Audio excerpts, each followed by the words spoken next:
Buenas tardes. And thank you very, very much for inviting me to take part in this meeting today.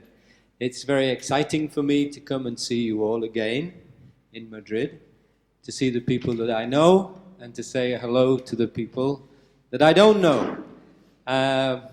Why have I come?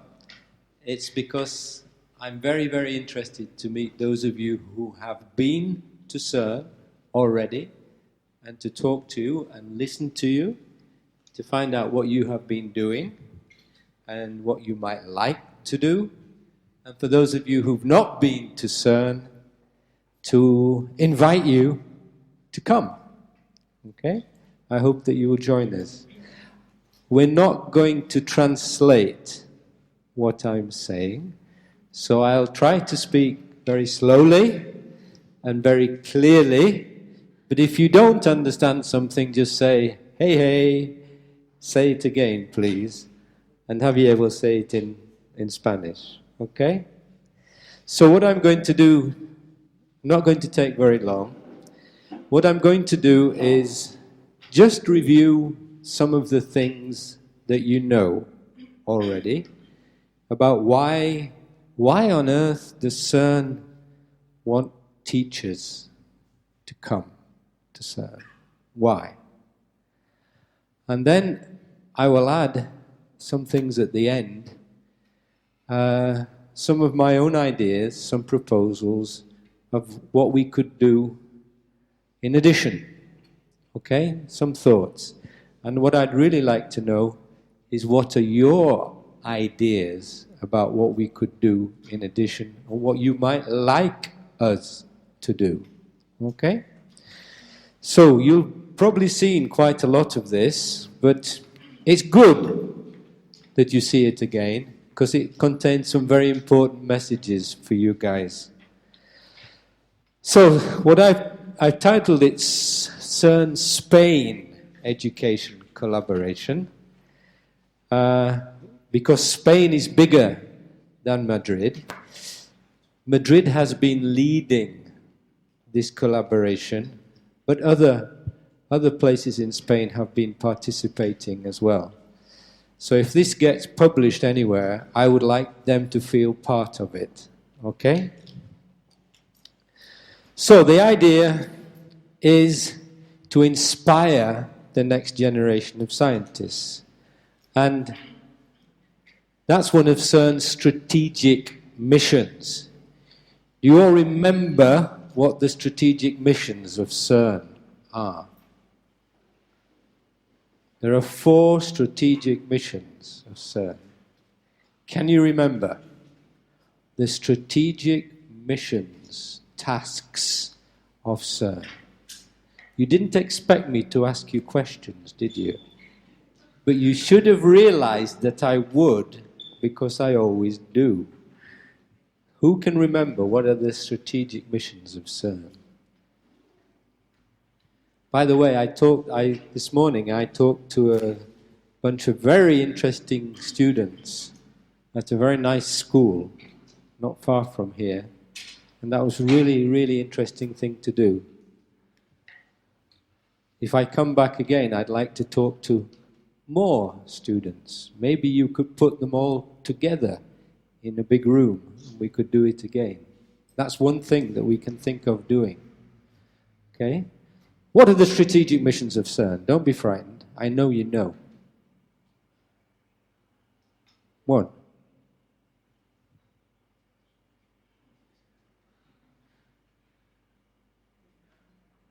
In Spanish. In Spanish. You know. He's cheating. Tell me. What?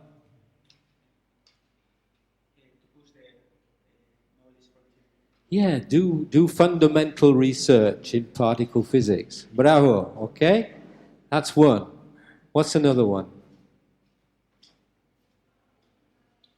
Why am I here? Training the scientists of tomorrow. Yes. Hello. Training the scientists of tomorrow. 3. What's the third one?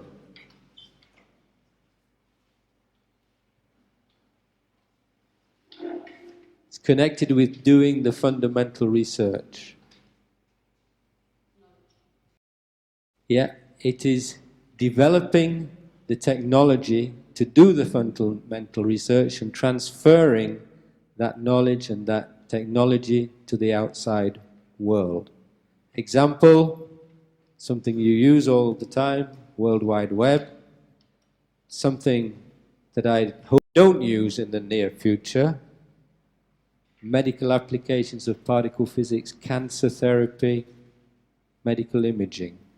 And finally, promoting what collaboration? I am English, you are Spanish. Promoting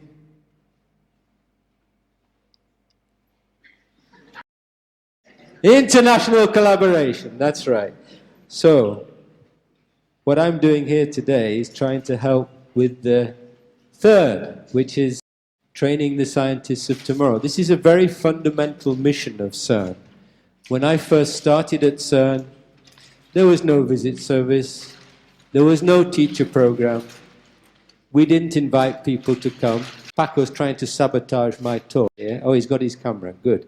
But nowadays it's a very, very important thing, is this, okay? So it's very, very important for CERN. And what is our objective? You've seen this slide, I remind you.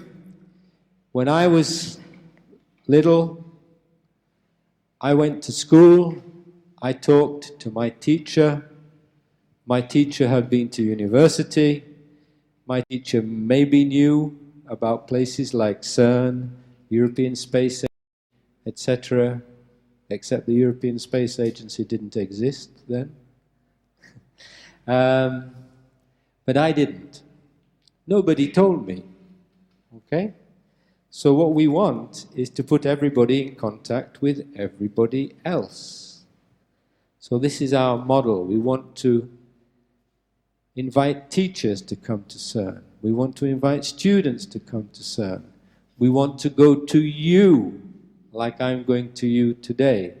We want to go to you virtually through video conferencing. Okay? We can facilitate many things. We want your students to know from you and from us firsthand, if possible. So that's the model. Remember, I've seen that some of you are wearing your badge. I am a multiplicative factor. Okay? Javier, what is that in Spanish?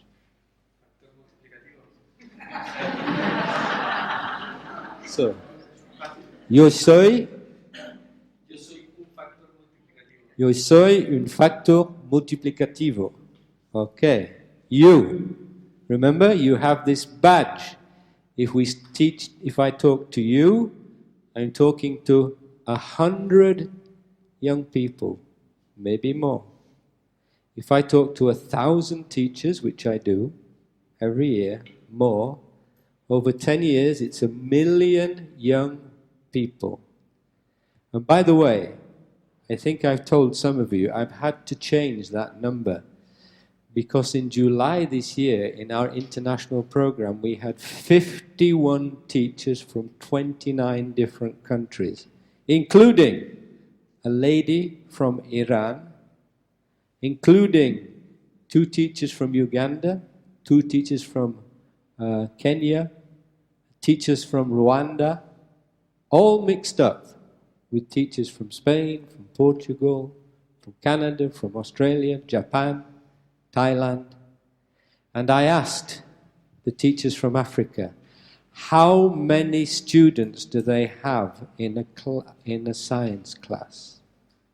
Do you know how many there are in a science class in Uganda? How many? Nearly 100 young people. How many are there in a class in Madrid?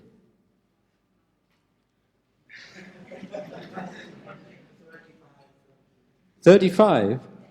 That's already a big number. Because in France it will not be 35, it will be 20, 24. Okay? So already in Spain it's a big number. But 100 is completely crazy. Okay? So you are a factor multiplicativato. Okay, good. What are the objectives of our programs? What are we trying to do? We're trying to pass the message. Well, first of all, we're trying to spell programs correctly. I should change that. Trying to pass the message that you are our partners and our colleagues. And this is a big message from everybody at CERN, from the Director General all the way through the organization. You are our partners and our colleagues, okay? You hold the future in your hands. Without you, there will be no CERN, no NASA, no European Space Agency, no Airbus industry. None of that without you. Okay? We would like to empower you to update, expand, and pass on your knowledge to your students. Okay? We want to empower you. We want to facilitate your learning, your networking, and the learning and the networking of your students. Okay? We want to inspire and encourage you so that you can inspire and encourage your students. We want to be open and honest. We don't want to hide anything from you. We will answer any of your questions. When you come to CERN, you can talk with anybody that you like. You can see whatever you want to see. And what we don't want to do is tell you how to teach, because you are the experts. Okay? You are the experts in education. In fact, we want to learn from you. And that's one of the reasons why I'm here, to learn from you. I'm going to be listening to what you have to say with great, great interest. Okay? And basically to say thank you. Thank you to you for doing this fantastically challenging job that you have. We know that being a teacher is a very challenging job. I hope that you find it rewarding when you see students grow and learn. I'm sure you do. What are we trying to achieve with your help? Try to motivate young people to continue their scientific education. Okay? And when I talk about scientific education, I mean all branches. Okay? Improve scientific literacy. We know that not all your students will go to study science, engineering, technology subjects at university.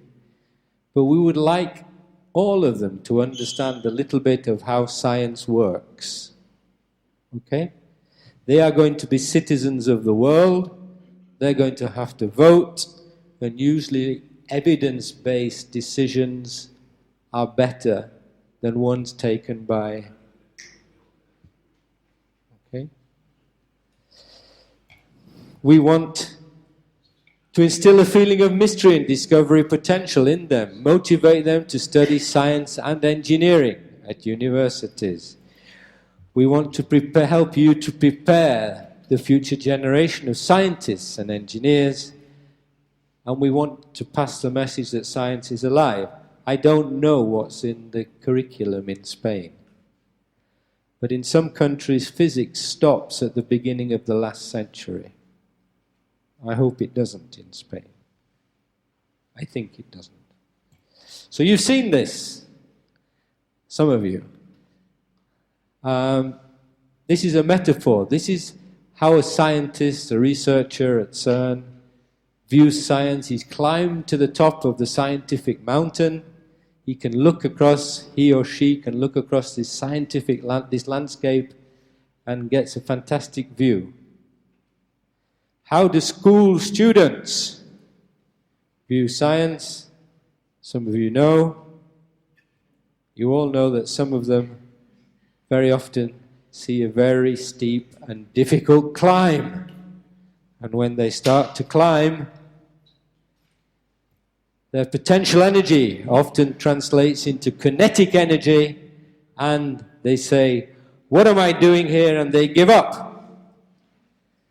So what we would like to do is to help you to become even better helicopter pilots, to fly with your students to the top of the scientific mountain and talk about things that you may not normally talk about.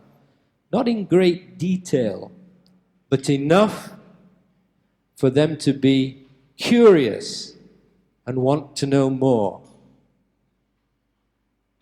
And of course, if you can, link modern physics into your school curriculum. Now, you know how we do this. Some of you do. You've experienced it yourself. And I'm very interested to know, some of you were at CERN some time ago. I'm very interested to know what is the impact of your visit to CERN. We have our residential programs, on average a week long. We have lectures, visits, very important to experimental physics, facilities. Okay? The people who have been and down below ground and have seen the CMS experiment, your credibility must be so high because you can say, "I have been there where the Higgs boson was discovered." It's fantastic. Use that. Or you've seen the LHC magnets and things like this. Hands-on activities. If you've been, you've all built a particle detector, cloud chamber. No, I didn't want to do that. Talking with each other, not so much on the national programs. Very importantly, you've met lots of working research physicists in a variety of informal settings. And they've talked with you. And they've become, in some cases, your friends. They are your friends. And remember, all the lectures material is archived not only from Spanish programs, from English programs, from Russian programs, from Hungarian programs, Bulgarian programs. This weekend I was in Varna, in Bulgaria, addressing another group of teachers in Bulgaria. They've also been coming to CERN. What are we hoping for? Well, newly inspired, motivated and confident teachers. You! Ready to inspire and motivate your students. Communicate with your colleagues, please. Share your experience with them. Show them where they can find the material. Communicate with the general public. Talk to people about your visit to CERN. Talk to parents. Parents can be difficult people, but they can also maybe be quite important. Act as an ambassador. So you have another badge here. So some of you have been wearing, I saw your badge when you came in. I am an ambassador for science, physics, particle physics, CERN. Okay? So you have two badges. I am a multiplicative factor. I am an ambassador. Okay? You are our ambassadors. Organize follow-up activities. This is one of them. Visits, exhibitions, video conferences, projects, conferences. Okay? Promote our teacher programs. Tell your colleagues, hey, we went to CERN.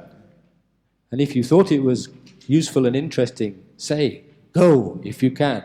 Go. Knock on the door of your Ministry of Education and Information or whatever this place is. Okay? And say, we want to go. And help us to expand beyond the borders of CERN. We can't keep adding groups forever, but we can come to you in many different ways. If there is a meeting of CMS, for example, in Valencia, then we can have the CMS physicists talk to teachers in Valencia. It's the same in Madrid. We can do that, but we need local help. And we've got excellent examples among the many teachers who've attended our programs. We have one sitting over there. Paco came in 2001. And because Paco wanted Spanish teachers to come to CERN, we've had many of you come. It usually works very well bottom up, not so well top down. And that's the footprint of our programs since 1998, since we started them. Nearly 7,000. You're part of a family of 7,000 teachers, nearly. And you see here, Spain, more than 300 teachers from Spain have been on programs. Look at France, 202. So congratulations, Spain. Congratulations. Italy, 190.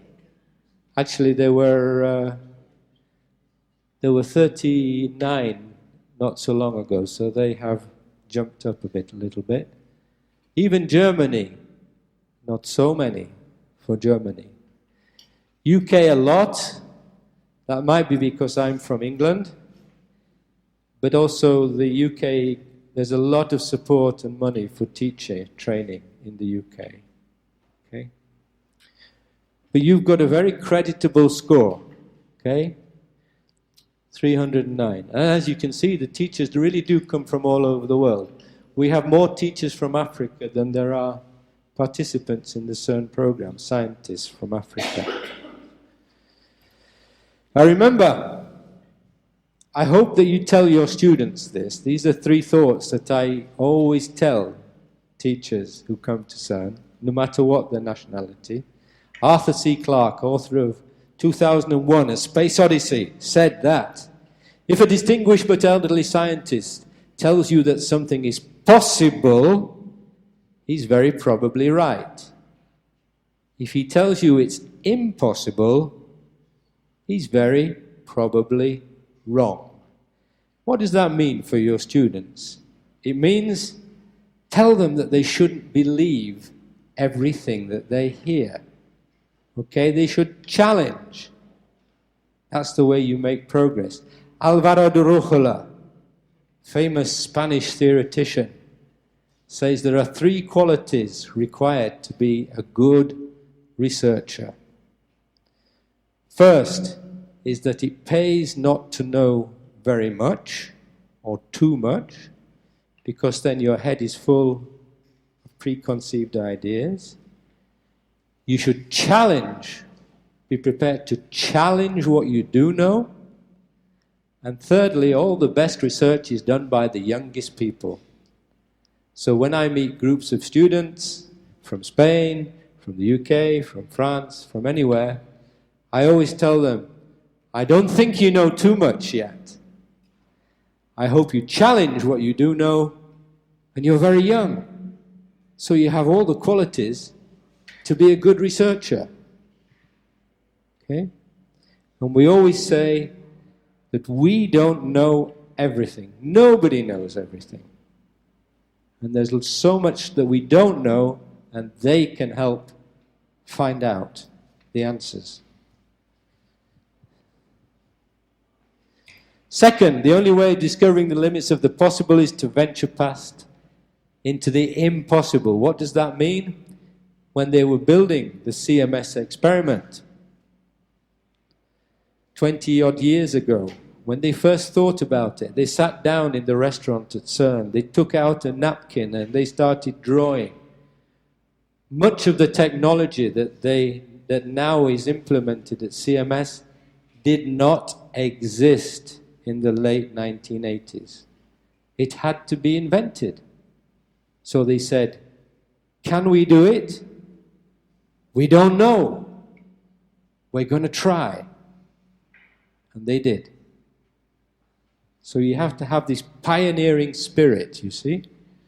Pioneering spirit. And finally, any sufficiently advanced technology is indistinguishable from magic.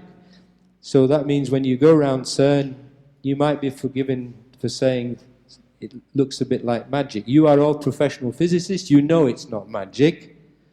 But what we want is for the people who come to CERN to find a little bit of that magic wherever they find it, pick it up, put it in their pockets, take it back to their classroom and show their students. I know that you've done that. And you can tell me all about it, please. So what can we do in the future? So this is the bit that I've added. I was thinking, how can we expand on what we've already done? It's really good. More than 300 teachers from Spain, not only from Madrid, from Catalonia, from the Basque Country, from Galicia, from Zaragoza, Extremadura. Not many, a few, okay? Because we have an international program in July, which is in English. Okay? So you've had 300 teachers. What more can we do? Well, I sat down and I thought about this, and I put down some ideas for you to think about. The first one is a big message to our friends who've organized this meeting today. Continue and consolidate the current series. They've already booked a session at the end of June 2014, and we really, really hope that that is going to happen. And this time, we hope that they will not only be teachers from Madrid, but maybe the guys from the Basque Country will come again. They've done that twice. Maybe we can add other people as well. So we'd like to continue the series very much. We want to ask, is there any value in inviting, not for a program, but for a visit, primary school teachers? Teachers who teach 8 to 12-year-olds. Why do I say this? Because I had somebody from the UK come with some students, and this person worked for the Education Authority, and he said to me, is there anything at CERN that can be shown to primary teachers? Is there anything positive that can come out of bringing primary school teachers to CERN? And I said, I don't know, but we can try. Send some. So he went back and he organized that 8 primary school teachers came to CERN. And I took them on a standard visit. I didn't do anything special. I did what we do with you. No lectures, no particle physics, just showing them what there is at CERN. And at the end, I asked them, would that be useful for your colleagues or not? 2 of them were not sure, and most of them said, yes, yes. I said, okay, see what you can do. Some months later, 6 of them came back with a group of 18 little guys. They were sponsored by the local industry, because where they live, there's some local industry, space industry. And the space industry wanted to encourage young people to do science and engineering. And they were wearing red t-shirts, and they had the name of their school on the back. They were from different schools. And Javier, he took them round and guided them. And at the end of the day, I met him, and I think he said to me, they were the most interesting and interested group that he'd ever taken to CERN. They just, loads of questions, no inhibitions. Now we can't bring thousands of young guys to CERN, but maybe we can bring their teachers on an extended visit, and we can include things like United Nations, etc., so that they can go back and start this process of informing young people about science, helping them do that. And the idea is, if you touch a young person, you've probably touched them for life. And I'd like to have your feedback on that idea, whether you think that would be interesting or useful. We would also like to expand the Spanish program into a Spanish language program. Not so long ago, a few weeks ago, we had 80 teachers, Portuguese-speaking teachers. 30 came from Brazil. So we had Brazil, Portugal, Sao Tome, Cape Verde, East Timor, Guinea-Bissau. This time we didn't have Mozambique and Angola, but we have had in the past. We have 24 teachers from Madrid in June. It would be really easy for us to add teachers from South America. Okay, so we could then have fantastic cross-fertilization between the two continents, in fact. So that's a challenge. You probably can't help me with that, but that's something that we would like to do. Then, expand our video conferencing activities. This is a way of reaching out to your students. You work with your students, you tell them about CERN, you give them projects, and they come up with a list of questions that they want to ask. We connect, it's very easy. You don't need sophisticated equipment anymore. Laptop, webcam, microphone, projector, and you're done. And they ask their questions, and we answer them. Spanish physicists answer them at CERN. They can be answered from the Atlas experiment, from the CMS experiment, from a studio that looks as if you're in the LHC. We haven't done many with Spain. We haven't done much of this with Spain. But I offer it to you. You can do this. Okay? If you want to, tell me. And maybe there's material Spanish environment. Maybe they would like to translate. We would be very happy if they would, and we would acknowledge that they have done so. Facilitate participation in European projects. We participate in European projects at CERN. We can include Spain in these. We can include you in certain cases as well. And you know what that means? That means money and funding. Okay? So that could be very important. Consolidate and expand our Spanish school visit program. More Spanish schools have been coming to CERN. I know it's difficult. I know it costs money. Maybe there is a pause. But it would be nice to see more young Spanish people at CERN. I was in Bulgaria over the weekend doing the same thing, as I said. And the Bulgarian Education Ministry decided, because of this visit, that they're going to organize a competition.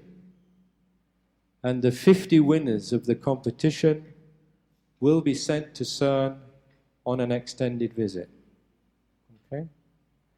You could do something like that in Madrid, or even better, for the whole of Spain.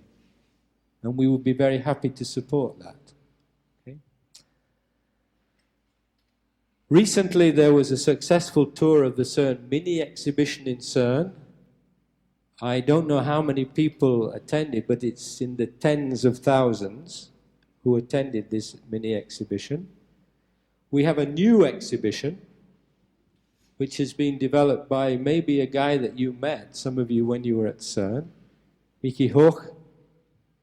He took lots of photographs of CMS before it was closed, and because he's an artist and a good photographer, he's combined the photographs of CMS with photographs of nature, and he's actually made works of art.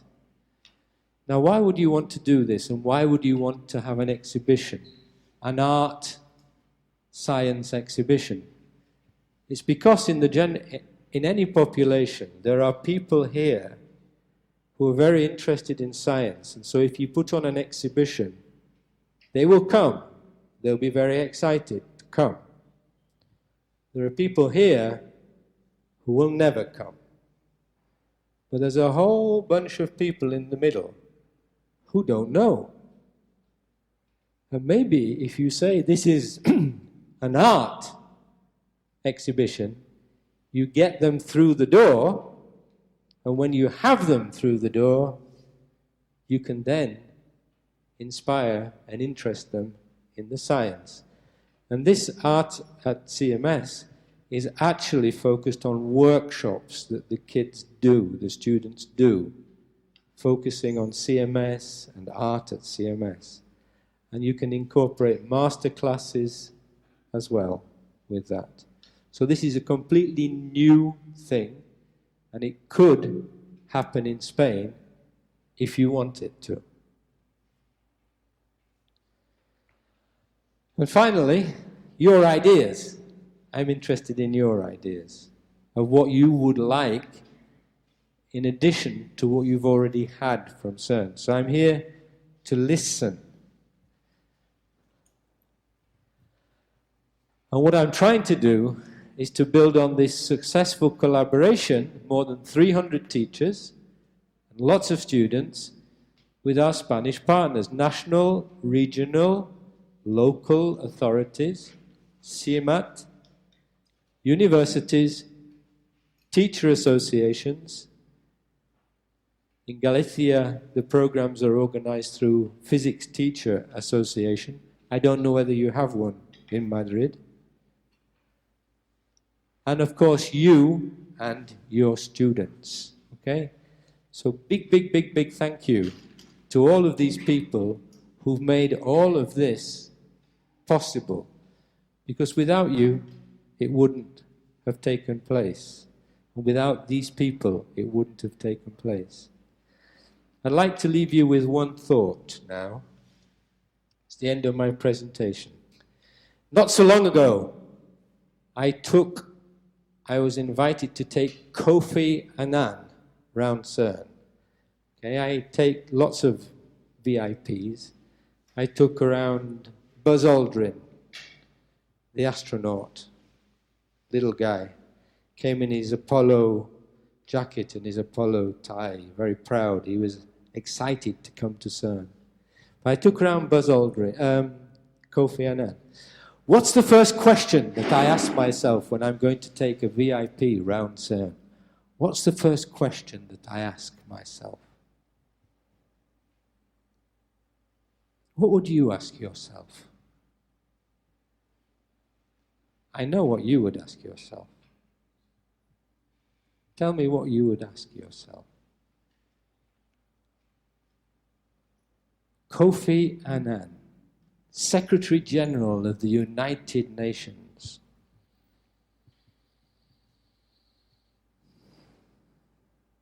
very smart, what would you say to yourself? I bet that you'd ask yourself, what shall I wear? Translate. Translate so that everybody...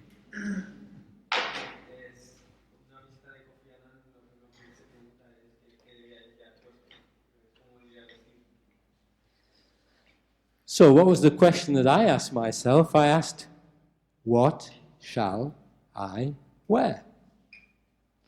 And it was a hot day, like today. And he was coming at the end of the day. And I didn't want to wear a jacket and a suit and a tie. I thought, what shall I wear?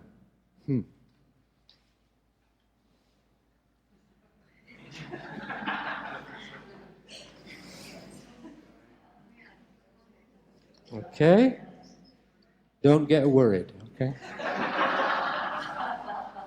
Or don't get excited, okay?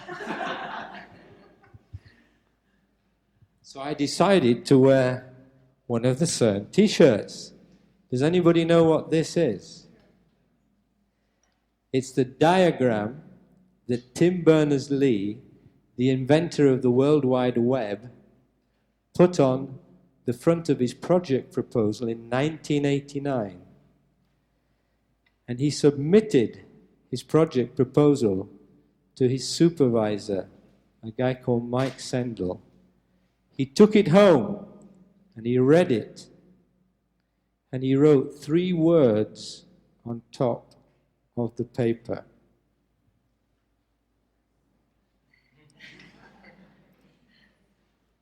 The 3 words are vague but exciting. Okay? So I was wearing this t-shirt, and Kofi Annan came, and he was wearing a tie and a jacket and a suit, and I welcomed him to CERN and thanked him for coming and explained what we were going to do, and I said, please follow me. And he said, what's that? Pointing at my t-shirt. So I told him the story. And he said at the end, he said, that supervisor was a very good supervisor. He didn't say, your project is not feasible, it won't work technically, you shouldn't be doing it, get on with your real work. He gave him space and he encouraged him. And if you think about it, that's what a good teacher does, like all of you as well. And so at that moment, Kofi Annan went up in my eyes. We had a nice visit. What did he say at the end of the visit? He didn't say, that was vague but exciting. He didn't say that. He said, can I buy the t-shirt? And I said, no.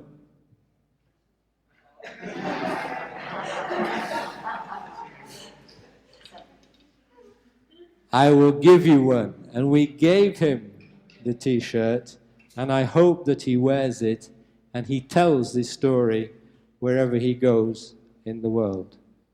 Okay? So thank you very, very much for inviting me. It's fantastic to see you all again. And I hope what I've said today reminds you a little bit about the badges that you have and about Kofi Annan's words as well. So thank you.